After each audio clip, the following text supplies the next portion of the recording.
Hello guys, আসসালামু আলাইকুম। নিয়ে আসলাম হুমায়রার নতুন একটা ভিডিও। আজ দেখাবো হুমায়রা বাড়ি থেকে নানুবাড়ির উদ্দেশ্যে যাত্রা করতেছে। হুমায়রার বাড়ি লালমোহন তজুমুদ্দিন থানায়। হুমায়রা যাচ্ছে চরপেশন, হুমায়রার নানু বাড়ি চরপেশন। এই যে নতুন সবুজ গাও চারপাশ, খুবই সুন্দর দৃশ্য, মনোরম পরিবেশ।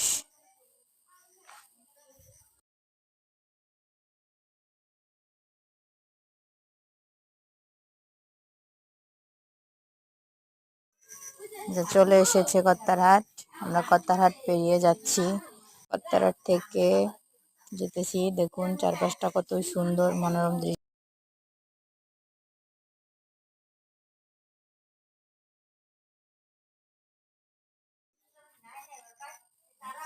কত্তারহাট পের হয়ে আমরা এখন